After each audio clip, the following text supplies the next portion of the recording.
Olá, gente, seja bem-vindo à nossa aula. O tema da aula dessa semana é cinemática vetorial. Até então, nós estudamos a cinemática escalar. Lá nós estudamos o movimento dos corpos em apenas uma trajetória retilínea, tá? Em apenas uma trajetória retilínea. Agora, nós vamos começar a estudar o movimento dos corpos no espaço. Não somente numa trajetória reta, mas também numa trajetória curvilínea, numa trajetória toda com pontos subindo e descendo. Então, nós vamos trabalhar com trajetórias no espaço, não apenas em uma reta, tá certo? Que é o que é mais próximo do real, né? Se você se desloca da sua casa até a escola, você não vai todo tempo em linha reta, você vai ter que dobrar em ruas, você vai ter que entrar em determinados pontos, então você não vai todo tempo em linha reta. Então aí vai se aplicar uma cinemática vetorial e não uma cinemática escalar. A cinemática escalar você aplicaria em pequenos trechos, mas em todo o seu movimento você aplica uma cinemática vetorial. Por isso a importância de estudarmos vetores, tá? Porque nós vamos usar aqui, nós vamos aplicar aqui. A primeira grandeza aqui vetorial que nós vamos estudar é o vetor deslocamento, representado pela letra D, tá? Minúsculozinha, com a setinha em cima. Lembrando que o vetor é representado por uma letra e em cima dela uma seta. O que é esse vetor deslocamento? O deslocamento de um corpo é uma grandeza vetorial.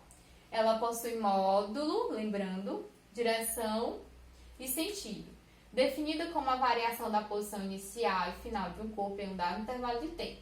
Dessa forma, o vetor deslocamento pode ser obtido pela diferença entre a posição final e inicial, tá? Então, vamos ver aqui uma representação gráfica. Imagine que um corpo saiu de uma posição P1, num tempo T1, e ele se movimentou assim, ó, fez uma curva e foi até a posição P2 em um tempo T2.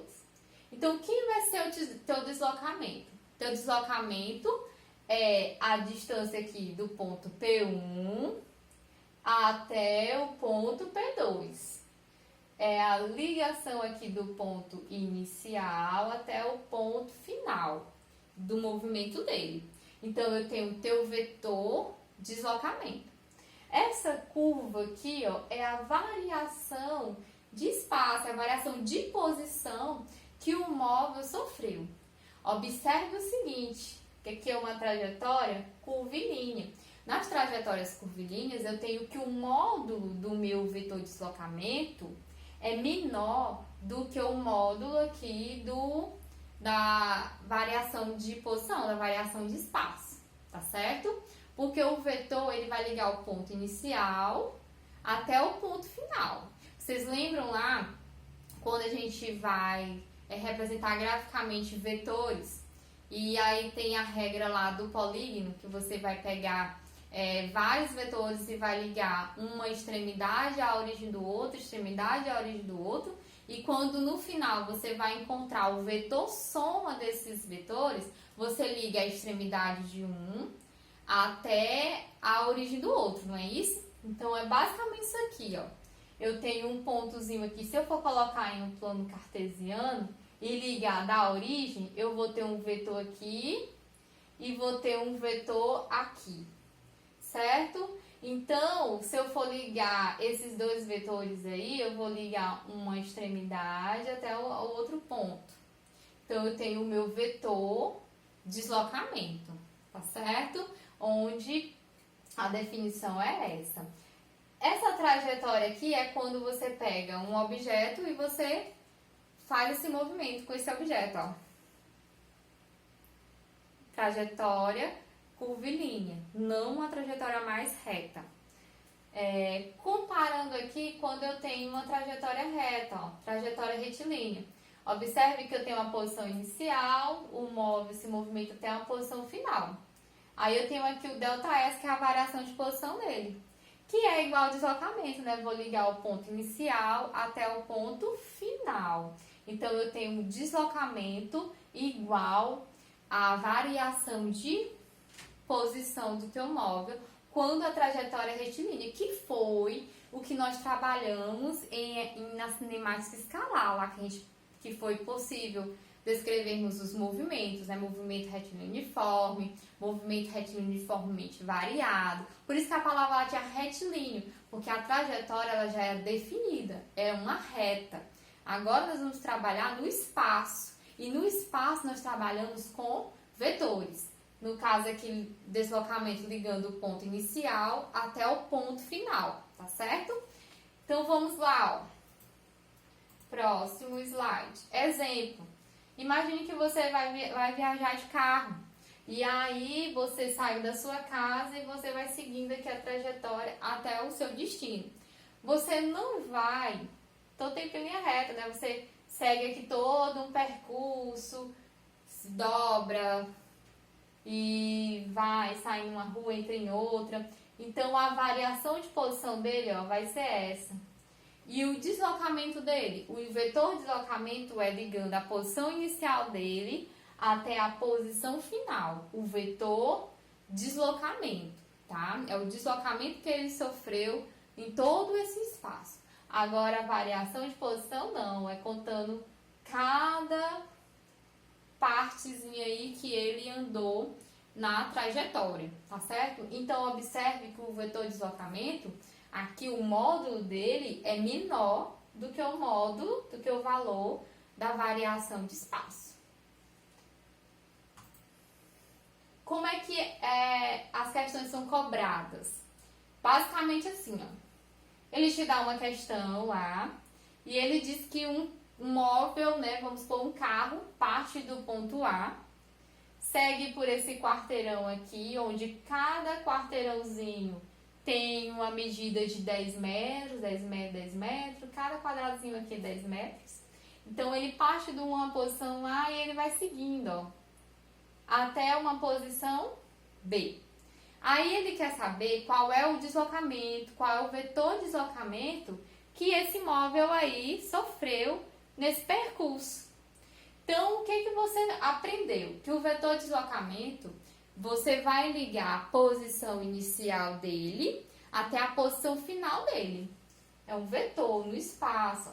Então, vai ligar a posição inicial dele até a posição final dele. Então, essa reta aqui, ó. Toda essa preta aqui é a variação de posição que ele sofreu, tá? Mas aí eu quero o vetor deslocamento. Então, eu ligo a posição inicial até a posição final. Ah, professora, como é que eu vou calcular esse negócio? Você vai calcular assim. Você vai fechar aqui essa figura, ó. Você fecha aqui, ó, observe, e fecha aqui. O que você observou? Formou um triângulo retângulo. Essa medida aqui dá para você identificar, porque ele diz que cada espaçozinho aqui é 10 metros. Então, aqui eu tenho 20 metros e aqui eu tenho 30 metros. Então, se você tem 20 e 30, tem como você descobrir quem é D, que é uma hipotenusa, que é os catetos e que é a hipotenusa. Teorema de Pitágoras, né? O quadrado da hipotenusa é igual à soma do quadrado dos catetos. Certo? Então, as questões é basicamente assim. Próximo tipo de questão. Ele te dá aí informações que um determinado móvel se movimenta aí seguindo esses vetores aí, ó. Vamos supor que um móvel ele parte aqui de uma posição inicial, vai seguindo aqui até uma posição B, aí segue aqui até uma posição C e vai até uma posição aqui final, certo? Então, eu tenho esses 3 vetores aqui. Eu quero encontrar o meu deslocamento. Aí, o que foi que você aprendeu lá na parte de vetores, né? Que você vai ligar o ponto inicial até o ponto final, não é isso? Eu vou ter a soma de todos os vetores, eu vou ter o vetor resultante. Esse vetor resultante aqui é o meu vetor deslocamento. Então, a questão é basicamente assim. Ah, professora, mas aí como é que eu vou responder? Aqui é graficamente. E se a questão me der valores, como é que eu faço? Então, aqui você vai ver a questão de formar figuras geométricas. Se você passar, ó, se a questão te deu informações dessas distâncias aqui, ó, dá o módulo de cada vetor, você pode ver que aqui é uma figura geométrica, né? E aí, a partir do conhecimento de figuras geométricas que você tem, você vai conseguir responder. Aqui é um trapézio, aí você vai lá, como é que é a área de um trapézio. A questão pode dar área, ou você pode fechar aqui e encontrar um triângulo retângulo. Então, a questão ela vai te dar meios para você responder, tá bom? Para encontrar um módulo desse vetor deslocamento. Então, gente, é isso. Leiam o livro-texto, pesquisem para que vocês saibam, né, entendam diferenciar o vetor deslocamento da variação de posição e como responder questões utilizando esse vetor deslocamento. E até a próxima!